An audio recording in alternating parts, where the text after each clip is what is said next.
Hey, it's the Oh Hey Jill Pollard podcast. Used to be called Break Free with Jill Pollard. And I really want to open myself to being also in video form. So I'm kind of recording for YouTube today. And I just have a lot to say and things that I want to share about that are like part of my life right now, and the discoveries that I'm having and the layers that are peeling away. And I'm excited to do so. And I feel like video form and sharing is something that I am really good at and really love exploring and sharing with other people. And I think that it's time that I start to do it more frequently and more, I wanted to say like poetically, but like I feel like that's the poetry of life, like trying to like show up in the ways that I'm being called to. So the biggest thing that I have going on is, well, there's many things that are huge going on, but one of the themes right now, one of the funny things going on is that we just recently got a puppy. And in that process, I've been like reading puppy books and, reacquainting myself with kind of having like an infant. And I have 3 grown kids that are like 11, 13, and 16. And so kind of going back to like infancy, I didn't realize like infancy of a pet, but they are a mammal and they do need their mothers. Like it was really interesting to come across a book and a person who kind of aligned with like my parenting style when I was a very young mom, and choosing to kind of look at that parenting style again through the eyes of like animal raising, and being really surprised at the like parallels that resonate with me. And when I was a young mom, so I had my first kid at 20 and then like my daughter by 22 and was done having kids by like 25. And when I first had my kids, I was really reaching outside the box of normal society's child rearing. We co-slept, we did attachment parenting. I had my kids like sleep in our bed with us. I remember, I think it was like Dr. Sears books, and I don't know, I was always into reading alternative literature that wasn't very mainstream. I felt very alone in my parenting. But I also had a knowing that meeting a child's needs was really, really foundational. And that when they can't meet any of their own needs as an infant, being able to provide comfort when they're crying, someone to sleep with, someone to be next to. When I read material about the natural instinct of mother-child relationships, it resonated with me on a level 1,000, And anytime I was pressured by family or friends to like parent differently, I resonated more with this alternative, even though it's actually, in my opinion, like the natural way to raise children. I resonated more with this alternative way.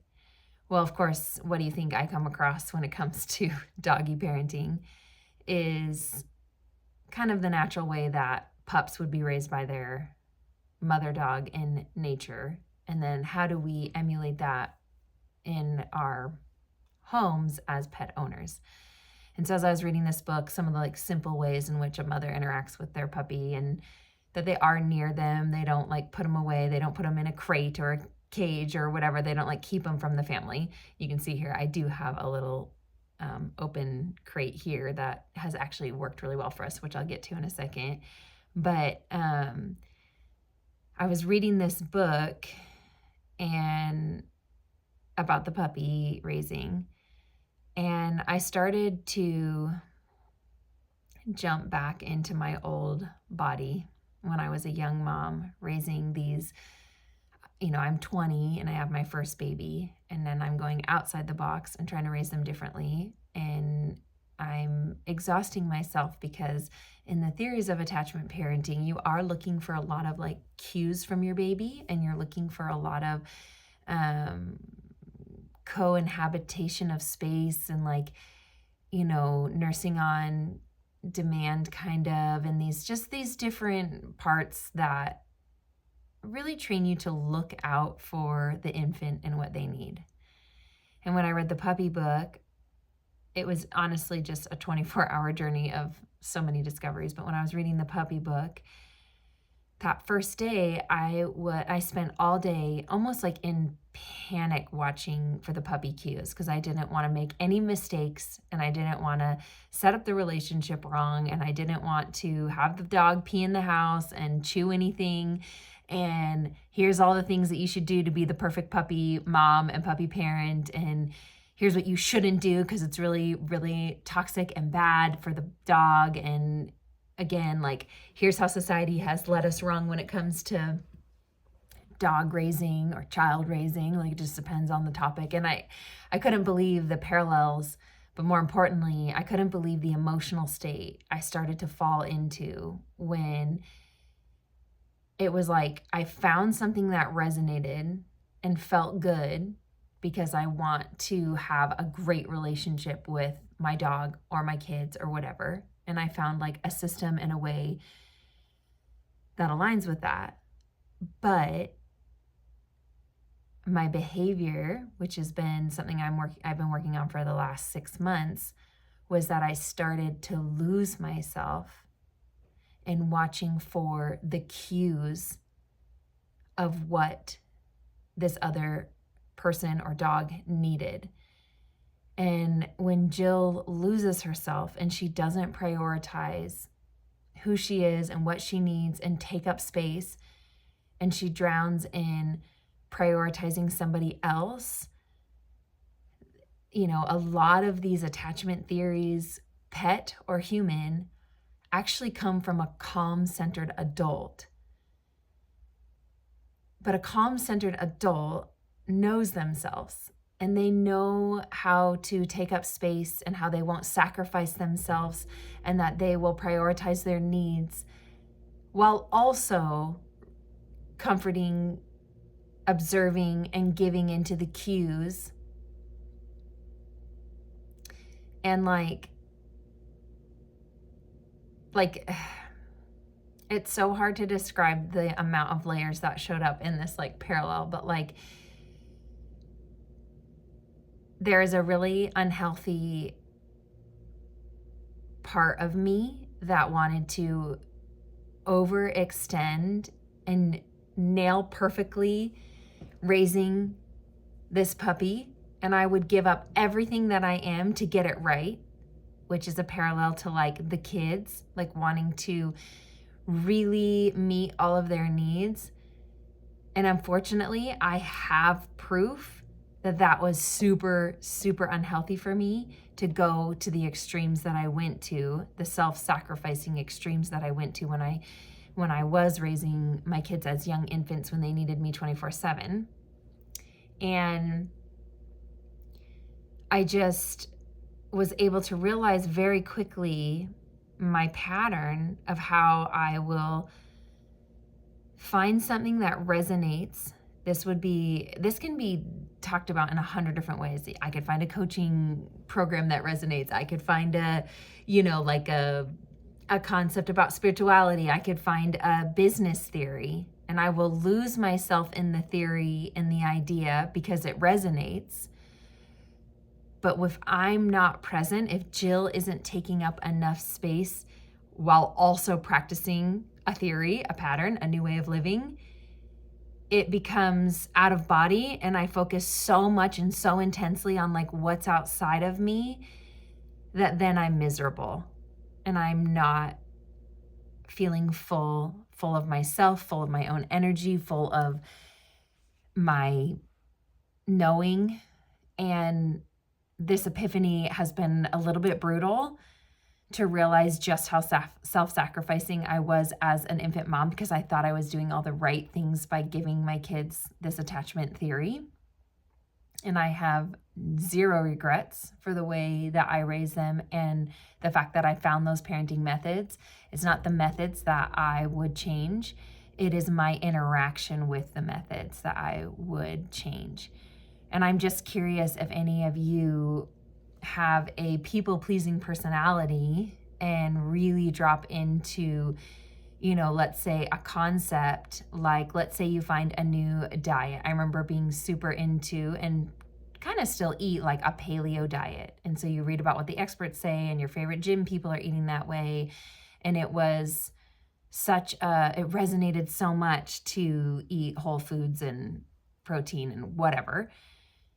But to simplify it, it was almost like this comparison game of like, like days that I did well and days that I didn't, and holding yourself up to a standard that was impossible as you were transitioning to understand a whole new way of eating, or, feeling frustrated when,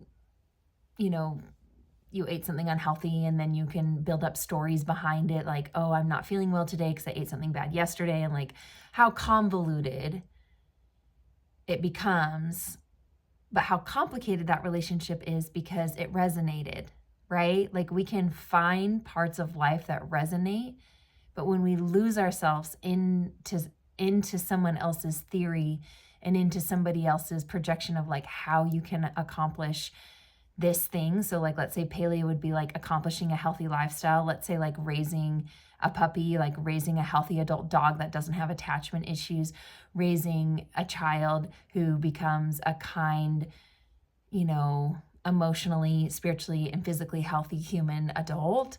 Like that pressure and the concepts that resonate most with you when you are, I think the world can provide so much great information, but when you lose yourself in the information, for me, it's just like such a toxic mental health cycle. And it's, oh, I did it wrong today and I'm beating myself up. And, let's say the puppy has the accident after you followed the protocol in the book, but, there's still a mistake. I know that one of the layers showing up was like perfectionism. So that's like an example of like, I read it once, now I expect that I should do it perfectly. And that's like literally impossible. It's impossible to practice something perfectly. But I would, like, if I was still on the first day of raising the puppy, I would be not recording this podcast right now because I would be practically laying in that cage to give the puppy its comfort so that it can survive, rather than giving myself exactly what I need so that my comfort and my calmness is naturally emanating from me, and therefore the puppy reads into me being a happy, healthy human being. Instead, I thought, well, I'll give all of the puppy what it needs to be a happy, healthy dog, and I'll sacrifice all of me to get him there. And that has been my issue in all of my relationships, is I will sacrifice myself to make sure you get healthy and you're thriving. And I'll get to me in a minute. And I do spend a ton of time, in my self-healing world. And I'm really good at taking care of my inner world and like connecting to my intuition. But it's almost like, how much time have I wasted doing that instead of just like, I've thought of it in this way of like, if I'm connecting to the outside world and I'm trying to raise a dog or a human, and I'm sacrificing a lot of energy by putting on like high levels of observation and trying to catch like all of the needs that a child or a puppy might present, and I'm in the mode of like, what's the opposite of like receiving, like projecting, like I'm just like looking and looking and looking for what they might need. That level of awareness is so high, but I've kind of trained it into myself since I was like born, where I'm like highly, extremely observant of the people around me. And I remember the other day doing some self-energy work and like being able to recall all of the pain points of my elementary teachers, even though at the time I wouldn't have recognized it and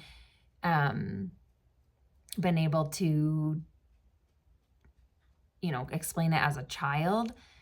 I was very, very highly aware that the human adults in my life were in a lot of pain and suffering, and that even though they could come to school and have a fantastic day with us students, I was aware that they weren't whole and healthy and happy in their life completely, which no human is. But I think that I'm learning that that is something I want to prioritize, is to have a center inside. I have a capacity inside to hold my peace and my calmness, regardless of life's roller coaster, that I like can give myself an opportunity to be a well-calibrated adult with tools and things. And I'm not saying that I won't get out of, alignment and calibration, but I was noticing that I haven't had any adults in my life who've ever had that type of stability or energy. And it's nobody's fault. And I'm just realizing how observant I am of that and how dedicated I am to take care of another person. And I even did it as a child to those teachers and went out of my way to love them and show up in their classrooms in ways that would nurture and nourish them, but never received, and I didn't not receive their nurture and nourishment, because I can think of many adults who I really resonated with and made me feel loved. But I think what I'm trying to point out is that, like, I've been conditioned my whole life to look for this, what the other person might need. So when I got the puppy, the book I read really, said that, like, we don't abandon and to give the puppy a good mother relationship because it no longer has its dog mother, blah, blah, blah, blah, blah. I was choosing in the first 24 hours to self-sacrifice so significantly. And I was like shook by it because I started to immediately be depressed, which I was a very depressed young mom. I didn't get out of bed. I cried every day.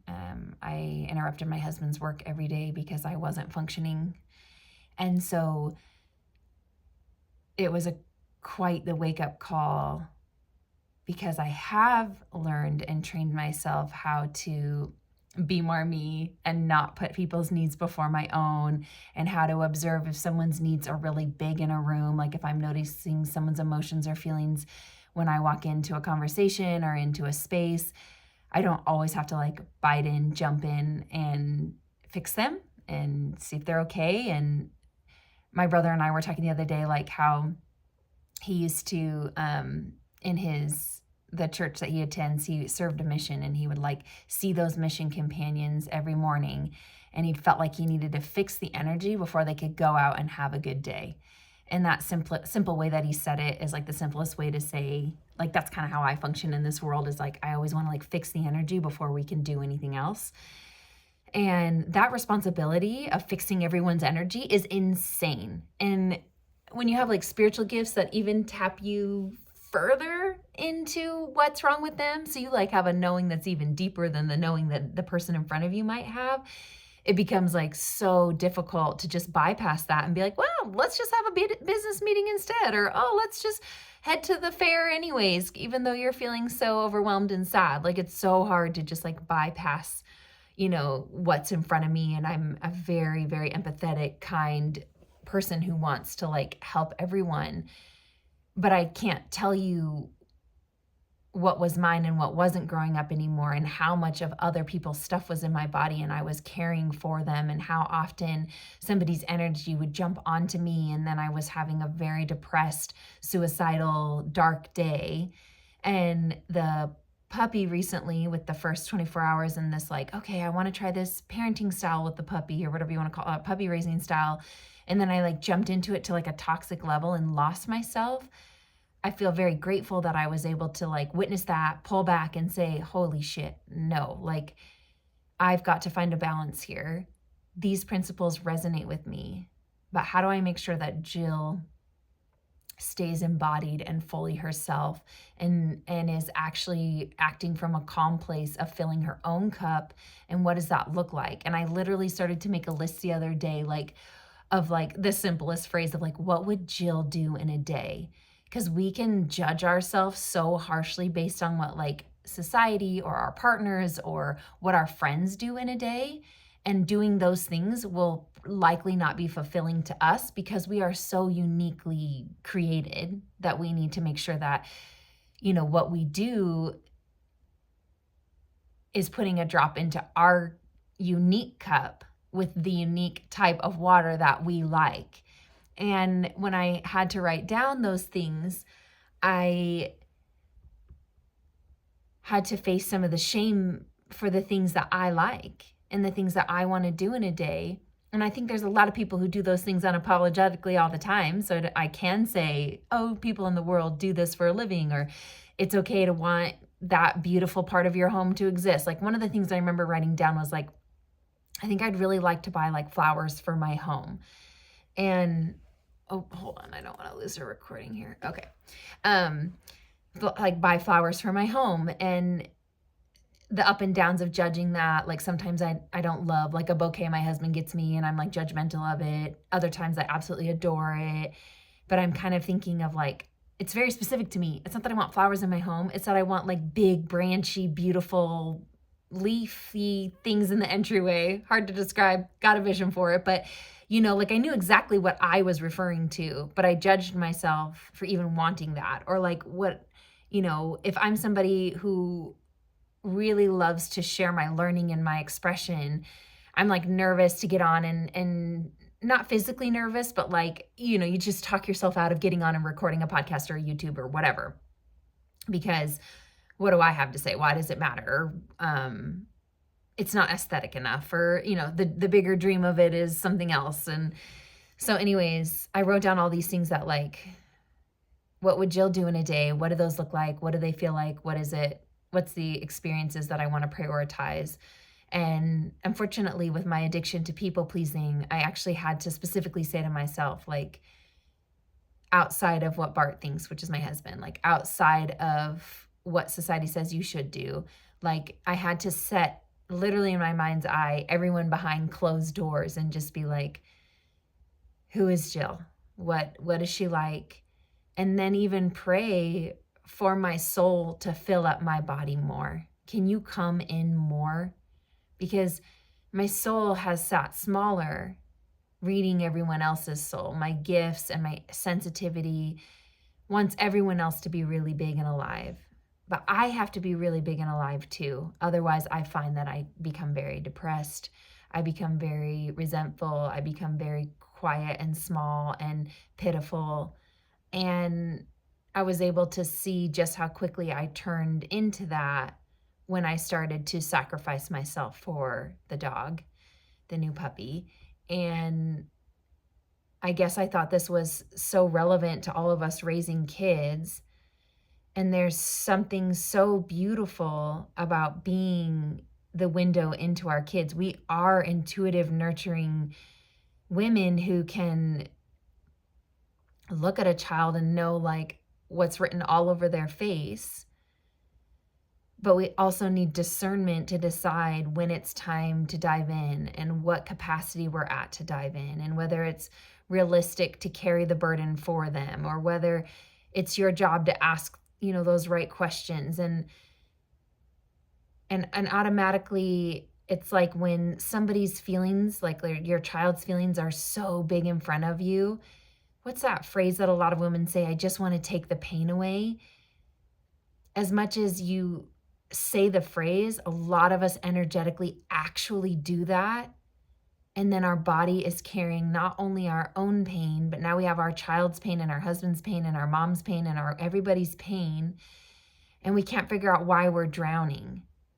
And we didn't use our discernment. Our gifts of empathy might alert us, hey, red flag, my kid's not feeling good today. Emotionally, something is wrong. It's the boundary of like just jumping into their, let's call it their emotional virus. They're like, you know, that really, I can see it like if you're watching this video, like, you know, it's like this prickly thing that you're like, oh my gosh, I need to help this. But how can you help it from a place of not letting it jump onto you, not letting it integrate into you, becoming your problem too? And how do you hold space for your whole self to stay filling up your body? Like I keep thinking of like my soul as like filling up my body, and that when I interact with other people, I don't suppress and squish. Like if it's like a balloon, I feel like as soon as I get around someone else's energy, it just like deflates, and I start reading the energy and I start wanting to help and I start wanting to give. And I'm just trying to experiment with like, how do I stay full And I try and imagine myself like a sun, and like how the sun, its rays are so powerful that it's very hard for anything to even put pressure on the sun. But it's warm. It can get like covered by clouds. I don't want to like get too analytical about the sun because I can do that. What I'm focusing on is like, how do I be so bright and so strong in my light and in myself that then that is the energy that I get to experience relationship from. So then if my child is upset, I am the warm sun that they are next to talk, learn the lesson, and heal with. I'm not the deflated, watered down, cloud covered sun, who's then like reducing in light to then carry the burden of their pain. And do you kind of see how, like, if you think about it that way, like if the sun becomes super tiny in our body and we're like, I'll just take this pain away for you, how that's not really the best way to warm somebody, to heal them, to give them the courage to change and grow. You think that taking on their pain is what's going to heal them. But how many times has taking on someone's pain healed them? I've got a 0% record. And it's my literal life talent. Like, I've done it for so long. I can talk anybody into their feelings, and I can not like convince them of them. I can point them. I can have a deep conversation that allows them to express those feelings. But it doesn't matter how well I get them to express them, it doesn't heal them. It doesn't change them in the way that them accepting, feeling, and experiencing their own feelings does. I'm not saying that beautiful, potent phrases. And when there is a paid client who is sitting in a session with me, who is in a receiving mode for the shift in their body, that is a very different story. I'm talking about like the organic nature of like being out in public and connecting to people and, like just organically the role that I play when I'm out. But anyways, I thought that so many of us aren't filling up our bodies to their full capacity with our unique visions for life, our unique soul expression, our unique energy body. And we have so often had everyone's stuff cartwheel into our body so that we're a mix of everybody. And I don't know if that can completely stop, because I think energy is that powerful and that we get to have the chance to interact with all of it. But I'm trying to remain curious, and I never want to go back to the depressed state, when I was child rearing and felt all that pressure to perform perfectly and to raise these people this way.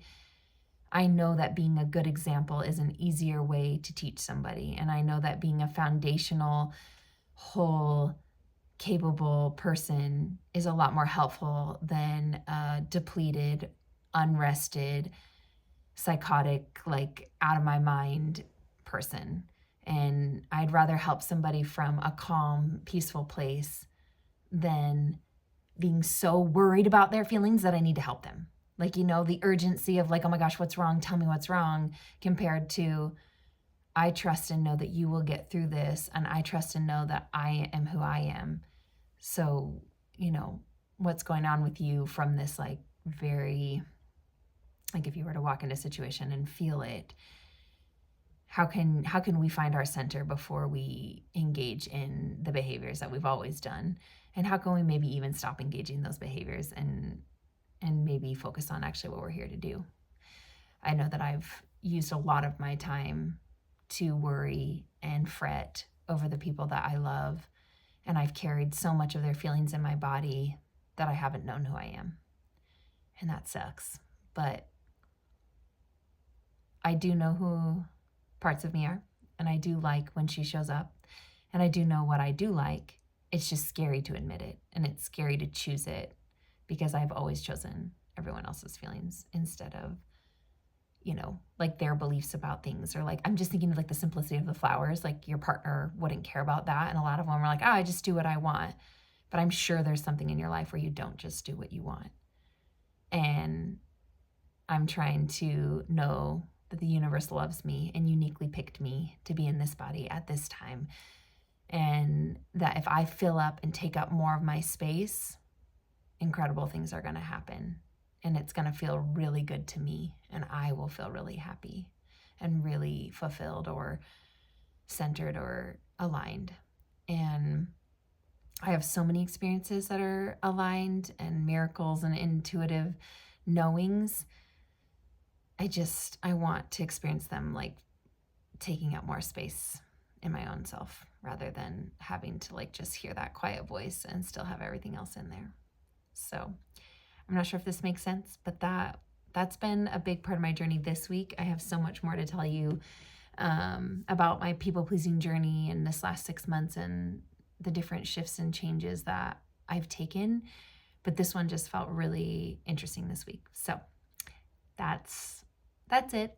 You can find me on Oh Hey Jill Pollard, at Oh Hey Jill Pollard on Instagram. And I just have a goal to kind of show up here more frequently. And I'm curious to try video and podcasting because why the fuck not? So, anywho, have a great day. Love y'all.